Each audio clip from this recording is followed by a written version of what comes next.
आदाब नमस्कार दोस्तों, मैं रफीक अहमद। दोस्तों, सिवान के जो पूर्व सांसद डॉक्टर मोहम्मद शहाबुद्दीन, राजद के एक महत्वपूर्ण नेता और आप कह सकते हैं सह संस्थापक, राजद पार्टी के सह संस्थापक, बाहुबली नेता, कद्दावर नेता डॉक्टर मोहम्मद शहाबुद्दीन, जिनकी हत्या हो गई है या मौत हो गई है, ये अभी तक क्लियर नहीं हुआ है। 18 अप्रैल को उनकी कोरोना पॉजिटिव होने का मामला सामने आता है और उनको हॉस्पिटल में भर्ती कराया जाता है जेल प्रशासन के द्वारा। जो हॉस्पिटल है दीनदयाल उपाध्याय हॉस्पिटल में, वहां भर्ती कराया जाता है और पता ये चलता है कि उनके साथ ही साथ एक और शख्स का भी तबीयत खराब होती है, जिसको एम्स में भेजा जाता है, जो एक टेररिस्ट होता है जिसका नाम है छोटा राजन। वो अलग की बात है। लेकिन जब ये पता चलता है कि पूर्व सांसद जो हैं डॉक्टर मोहम्मद शहाबुद्दीन, उनकी तबीयत खराब होती है कोरोना की वजह से, तो उनको भर्ती दीनदयाल उपाध्याय हॉस्पिटल में कराया जाता है। बात यह भी सामने आती है कि इनके वार्ड में जानबूझकर एक ऐसे शख्स को भी रखा जाता है जो बहुत ही गंभीर रूप से कोरोना से ग्रसित था, एक पाकिस्तानी आतंकवादी था, जिसको जानबूझकर रखा गया या अनजाने में रखा गया, ये जो भी है, जानबूझ के रखा गया, अनजाने में रखा गया, एक बहुत ही बड़ी लापरवाही है। क्योंकि अगर डॉक्टर मोहम्मद शहाबुद्दीन के अंदर में अगर कोरोना का मामला था तो उनको आइसोलेट करके रखना चाहिए था और उनको फौरन से ही इलाज मिलना चाहिए था। एक बात और भी है कि जब पूर्व सांसद डॉक्टर मोहम्मद शहाबुद्दीन का मामला, जब कोरोना का कोई सिम्पटम दिखा, क्योंकि अभी तक कोई मामला ऐसा नहीं आया है कोरोना से संबंधित कि अगर आपके अंदर में कोई सिम्पटम दिखे, मतलब कि लक्षण दिखाई दे कोरोना से संबंधित, तो उसमें अचानक से इंसान की तबीयत इतनी बिगड़ जाए कि उनको फौरन से वेंटिलेटर में रखा जाए। इस तरह की बात अभी तक कोई भी केस में देखने को नहीं मिला है। अभी अभी का एक लेटेस्ट खबर मैं आपको बता देता हूं कि आज की तारीख में जो डॉक्टर मोहम्मद शहाबुद्दीन को सुपुर्द खाक करने की बात थी दिल्ली के ही कब्रिस्तान में, वहां से मामला को अभी रोक दिया गया है। क्योंकि एक बहुत ही बड़ी लेटेस्ट खबर यह है कि जो उनका पोस्ट डेथ कोरोना टेस्ट हुआ था, यानी कि उनके मौत के बाद का कोरोना टेस्ट 2 दिन पहले का जांच करने के लिए जो लिया गया था सैंपल, उसका जो अभी रिजल्ट है वो निगेटिव आता है। ये एक बहुत ही गंभीर मामला है, बहुत ही गंभीर सवाल है दोस्तों, कि जो एक शख्स, सबसे पहली लापरवाही तो उसके साथ ये की गई कि उन्हें वक्त पर इलाज नहीं दिया गया। क्योंकि अचानक से जब तबीयत ज्यादा बिगड़ती है तभी किसी को वेंटिलेटर पर रखा जाता है। तो जब डॉक्टर मोहम्मद शहाबुद्दीन को हॉस्पिटल में लेकर आया गया और उनको अचानक से जब उनकी ऑक्सीजन का लेवल घटने लगा और वेंटिलेटर में रखा जाने लगा, तो इसका पहला स्टेप यहीं पर यह साबित होता है कि इनके इलाज में देरी की गई थी जेल प्रशासन के द्वारा, जिसका जवाबदेही जेल प्रशासन का बनता है और उनको जवाब देना ही पड़ेगा। आज ना कल तो देना पड़ेगा जवाब, ये बात तो पक्की है। क्योंकि अभी जो माहौल है पूरे देश में वो बिल्कुल अफरा तफरी का माहौल है, कोरोना का माहौल है। तो इसमें बहुत सारी बातें लोग दबाने की कोशिश, छुपाने की कोशिश कर रहे हैं, लेकिन सत्य कभी दबेगा नहीं, छुपेगा नहीं। आज ना कल तो पता चल ही जाएगा। क्योंकि मुझे लगता है पूरे भारत में ये पहला ऐसा मामला होगा जिसके कोरोना से मौत के बाद जब उस शख्स को जांच कराया जाता है तो निगेटिव निकलता है मामला। और वैसा शख्स वो डॉक्टर मोहम्मद शहाबुद्दीन, जिसको मैं पर्सनली जानता हूं, आप सब लोग भी जानते होंगे उनको, ना वो शख्स किसी तरह का नशा करते हैं, ना वो किसी तरह का सिगरेट पीना या दारू पीना, कोई इस तरह की कोई नशा का बात नहीं था। तो लंग्स खराब होने वाली बात भी ऐसी नहीं हो सकती है कि फौरन से प्री मेडिकल किसी तरह के कंडीशन की वजह से वो जो कोरोना है वो आपके लंग्स को इतना बर्बाद कर दे कि आपको सांस लेने में दिक्कत हो जाए और फिर आपको ट्यूब के जरिए आपको ऑक्सीजन का लेवल को मेंटेन करने के लिए आपको वेंटिलेटर पे रखा जाए। ये मामला बहुत ही rarest of the rare case कहलाता है, बहुत ही rarest of the rare case कहलाता है। और ये डॉक्टर मोहम्मद शहाबुद्दीन के साथ ही क्यों होता है? देखिए, कई ऐसी चीजें जो हुई हैं उनके साथ में इसी दौरान में, जो पूरा इशारा करती हैं कि ये एक हत्या की साजिश हो सकती है। बिल्कुल ये हत्या है, सुनियोजित ढंग से, एक संस्थागत तरीके से एक हत्या की बात हो सकती है। ऐसा क्यों होता है कि किसी शख्स के अंदर में जब सिम्टम की बात आती है तो उसको देर कर दिया जाता है हॉस्पिटल में भेजने का? पहला साजिश की बू तो यहीं आती है। दूसरी बात, उसी जेल के अंदर में कोई एक शख्स है जो उसका हाथ पकड़ के ये कहता हो कि नहीं आप मत जाओ हॉस्पिटल में वरना आप वापस लौट के नहीं आ सकोगे। क्या ये सपना आया था किसी के दिल दिमाग में? रोहित बवाना करके एक गैंगस्टर है, जो भी है जेल में है, अगर उसके मन में यह बात आती है कि आप जेल में मत जाओ, हॉस्पिटल में मत जाओ वरना आप वापस नहीं आ सकोगे, दूसरा बू यहीं पर आता है बदबू साजिश का, जो प्रशासन के द्वारा है या केंद्र के द्वारा या जिसके भी द्वारा किया गया हो, ये दूसरा मामला सामने आता। तीसरी बात कि हॉस्पिटल में ऐसी जगह पे क्यों लेके जाया गया जो 4 बार सांसद रह चुका है, 2 बार विधानसभा में जा चुका है, वो शख्स को एक ऐसे हॉस्पिटल में रख दिया जाए जहां के हिस्ट्री के बारे में बहुत ही खराब चीजें सुनने को हमेशा मिली हैं। किडनी के मामले में सुनने को मिला है कि वहां पर चोरियां होती हैं, बहुत सारे मामला तो वहां पर हुए हैं जो निगेटिव छवि के होते हैं। और जो इतना सांसद जो जनप्रति रह चुका है, 4 बार सांसद रह चुके, 2 बार विधायक रह चुके, क्या उस शख्स को एम्स में भर्ती नहीं कराना चाहिए था? चौथा पॉइंट तो यहीं पर आता है। वहीं पर आप जब मामला यह आता है कि जब परिवार वाले लोग मिलना चाहते हैं, देखना चाहते हैं, रात के वक्त में जब यह पता चलता है कि उनकी हालत बहुत ही गंभीर हो गई है, डॉक्टर ने जवाब दे दिया है और उनके परिजन मिलना चाहते हैं लेकिन उनके परिजन को मिलने नहीं दिया जाता है, ऐसा क्यों होता है? यह 5वां पॉइंट है। अचानक से प्रशासन को क्यों बुलाया जाता है, वहां पर पुलिस को क्यों बुलाया जाता है? केजरीवाल को यह जवाब देना पड़ेगा, जो दिल्ली के मुख्यमंत्री हैं अरविंद केजरीवाल, उनको भी इस बात का जवाब देना होगा कि वो क्यों नहीं एम्स में भर्ती कराने के लिए एक शख्स की जो संवैधानिक मौलिक अधिकार है, चाहे वो कोई भी हो, इंसान दुनिया का कितना भी। आखिर एक बात बताओ, हमारे देश का संविधान किसी के मौलिक अधिकार के बारे में क्यों कहता है? और मौलिक अधिकार के तहत ही किसी को सही इलाज मिले, उसके लिए हमें कोर्ट में जाना पड़ा। सलमान खुर्शीद साहब जो इनके वकील थे, उन्होंने अर्जी दी हाई कोर्ट में कि इनका सही इलाज हो, इनके पास मोबाइल हो, इनके पास चार्जर हो, इनके पास में सही इलाज का मॉनिटरिंग का पूरा उपाय लगाया जाए। ये कोर्ट से ऑर्डर लेना पड़ा। क्यों ये जाति की गई है प्रशासन के द्वारा या फिर जेल के द्वारा? क्या ये कोर्ट बताएगा कि नहीं आप इसको इलाज कराओ? ये तो हमारा मौलिक अधिकार है, ये तो मिलना ही चाहिए। इस पर क्या कोर्ट ये बोलेगा कि आप इसको खाना खिलाओ, आप इसको पानी दो, आप इसको जहर दो, आप इसको ये दो? ये मतलब ये कोर्ट बोलेगा।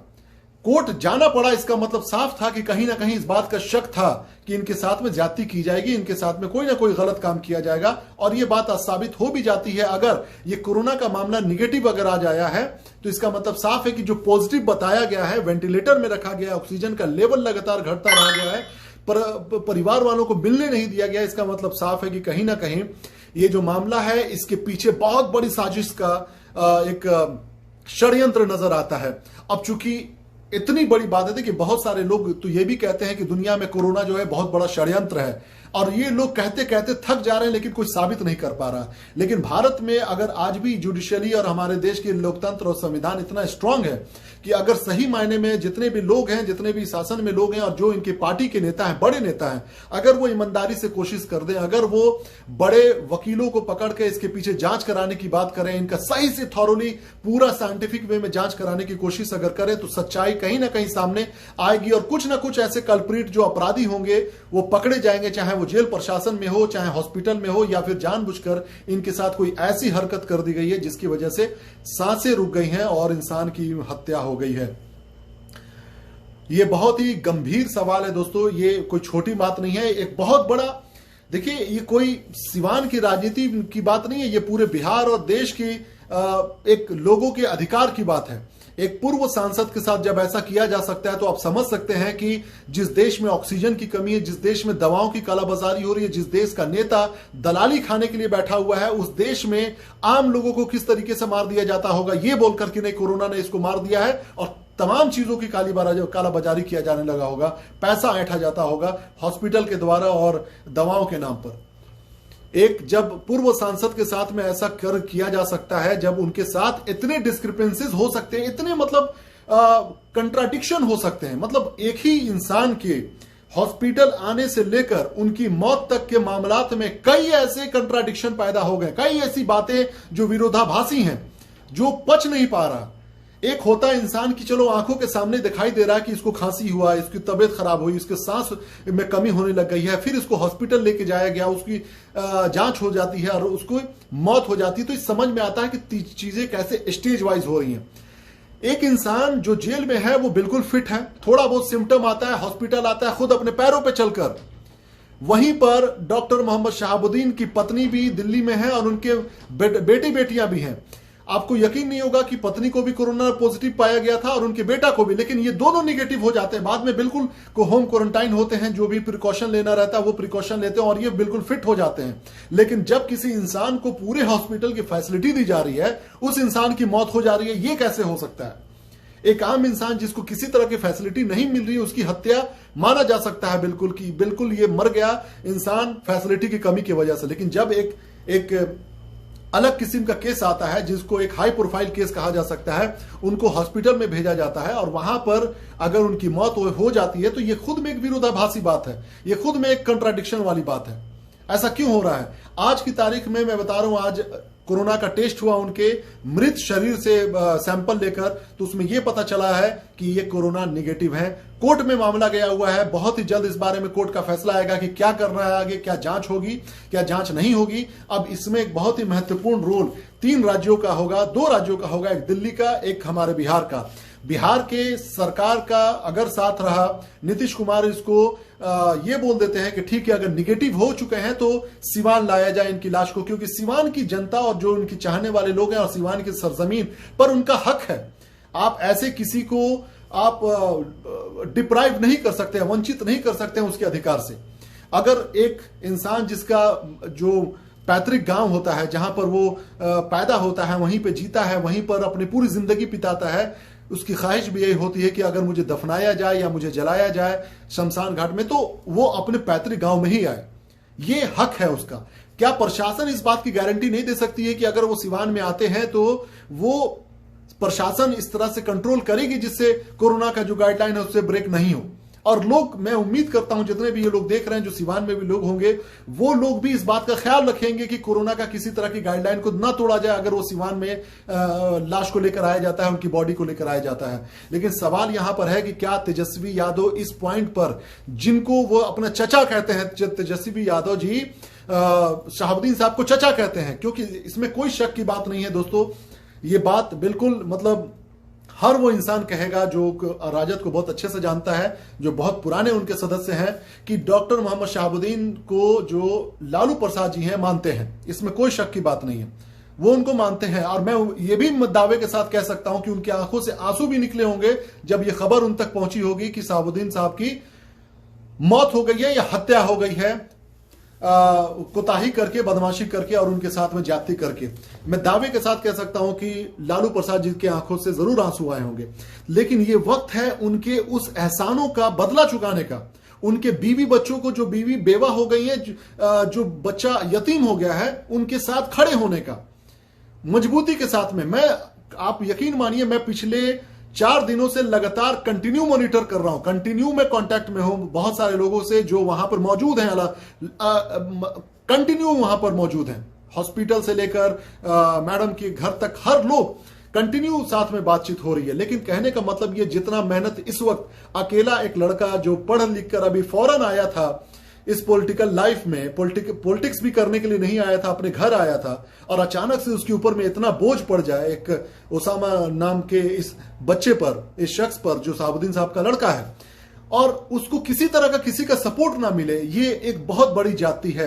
जो तेजस्वी यादव, भाई मैं इल्जाम नहीं लगा रहा हूं तेजस्वी यादव और राजद पर, वो तो जो हेना साहब हैं, जो लड़ाई लड़ती हैं, इलेक्शन लड़ती हैं, वो उनकी जिम्मेदारी है कि उनका स्टैंड क्या होता है, वो किस तरह की बातें करती हैं और क्या उनकी आगे की रणनीति होगी, वो हेना साहब करेंगे, वो हमारे और आपकी बात की बात नहीं है। लेकिन कहने का मतलब यह है कि इस वक्त तेजस्वी यादव जो दिल्ली में ही थे लगभग पिछले 4-5 दिनों से, उनको भी इस बारे में सोचना चाहिए कि क्या वो कर सकते हैं इस वक्त हमारे देश के एक ऐसे नेता के बारे में जिनका नाम कई बार अखबारों में सिर्फ इसलिए आया है कि अपने देश में सबसे बेहतरीन तरीके का काम करने वाला कोई नेता रहा है, तो डॉक्टर मोहम्मद शहाबुद्दीन रहा है। सिवान के तमाम वो चीज, चाहे वो हॉस्पिटल हो गया, चाहे वो रोड हो गया, चाहे वो कम्युनिटी हॉल हो गया, चाहे वो इंडोर स्टेडियम हो गया, चाहे वो डीएवी कॉलेज हो गया जहां पर लड़कियां कदम नहीं रखती थी, वो लड़कियां वहां पर अपने आप को सेफ महसूस करने लगी। तमाम लोफर, चोर चुहाड़ों को उन्होंने लात मार के निकाला था और उस जगह को सेफ बनाया था। क्या इतना एहसान जो अपने शहर में करने वाला इंसान है, उसके साथ इतना एहसान नहीं कोई कर सकता है?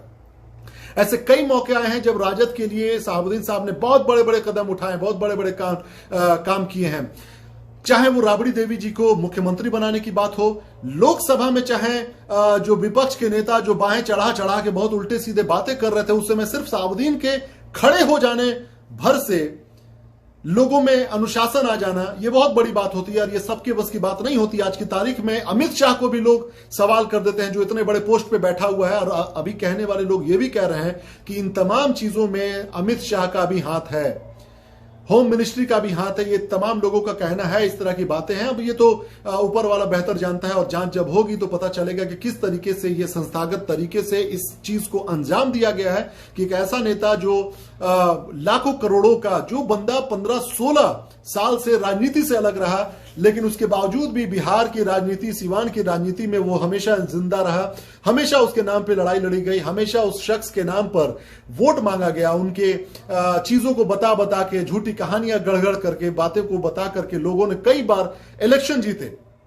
वो डॉक्टर मोहम्मद शहाबुद्दीन जो मतलब कम से कम मेरा आखिरी में ये सवाल है कहने का कि अभी जो है जितने भी लोग उनके चाहने वाले हैं, जो पॉलिटिकली बहुत स्ट्रांग हैं, जो पॉलिटिक्स में बहुत एक्टिव हैं, जो लोग अच्छे पोजीशन पे हैं, कम से कम अब आप ईमानदारी से साथ दीजिए, और ओसामा साहब जो उनके लड़के हैं, कम से कम आप उसकी मोरली सपोर्ट कीजिए, बात कीजिए उनसे कि क्या करना है क्या नहीं करना है, आप उनको गाइड कीजिए और आप बढ़ चढ़ के हिस्सा लीजिए, चाहे वो उनके विधायक ही क्यों ना हो।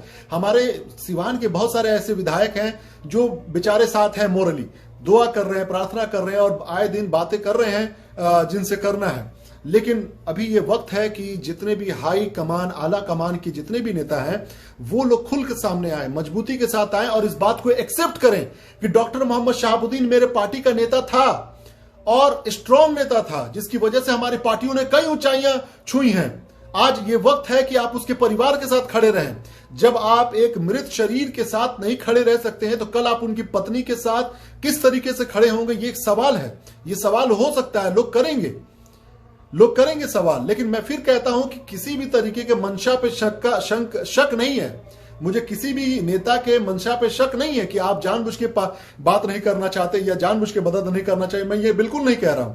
लेकिन जो अभी हालात से गुजर रहे हैं उनके घर परिवार के लोग, इस वक्त वहां पे खड़े रहना, दिल्ली में मौजूद रहना, उनका साथ देना, ये अभी की तारीख में सबसे महत्वपूर्ण चीज है।